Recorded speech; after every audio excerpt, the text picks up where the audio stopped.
Salam, gəlin ki, məndən belə bir sualın izahına baxaq. Demək, bizə verir ki, K-nın neçə natural qiymətində 120 bölünsün K kəsrinin qiyməti mürəkkəb ədəddir. Bu sualı mən həll etmək üçün seçmə üsulundan istifadə edəcəm. Gəlin yazaq, 120 bölünsün K. Burada K-ya bizə elə qiymətlər verməliyik ki, 120 tam bölünsün. Gəlin K-ya 120-ni bölənlərin verək. Yəni 120 bölənləri hansılardır? 1, 2, 3, 4, 5, 6, 8, 10, 12, 15, 20, 24, 30, 40, 60, bir də 120. Bunlar 120'nin bölənləridir.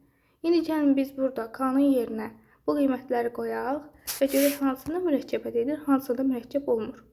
1 versək, olar 120 bölünsün 1, 120. 120 mürəkkəb ədəd. Demək biz 1'i verə bilərik. 2'ni verək. 120 bölünsün 2 edir 60. 60 da mürəkkəb ədəddir. Demək 2 də olar. 120 bölünsün 3 edir 40. 40 da mürəkkəb ədəd olduğuna 3 ala bilər. 120 bölünsün 4 edir 30. 30 da mürəkkəb ədəddir. Demək 4'ü də alır. 5 qoyaq. 120 bölünsün 5 edir 24.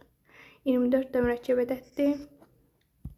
120 bölünsün 6, 20, 20 də mürəkkəb ədəddir.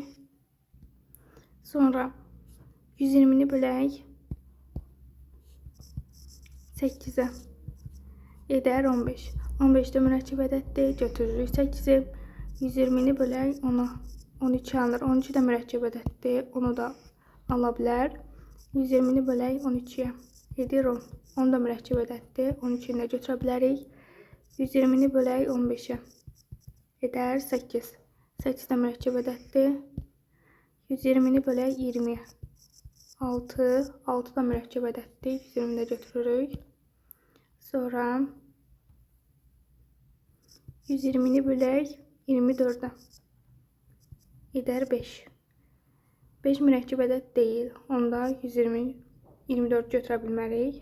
120'ni bölək 30'a edər 4. 4 mürəkkəb ədəddir, götürə bilərik. 120'ni bölək 40'a 3 edir. 3'ü götürə bilmərik. Bunu götürə bilmərik. 40 ola bilməz. 120'ni bölək 60'a edir 2. Bu da olmaz. Bir də 120'ni bölərik 120'yə. Onda da 1 edir. 1 də götürə bilmərik. Demək neçə qiymət etdi? Sayaq 2, 4, 6, 8, 10, 12. Demək 12 dənə qiymətində mürəkkəb ədəddir.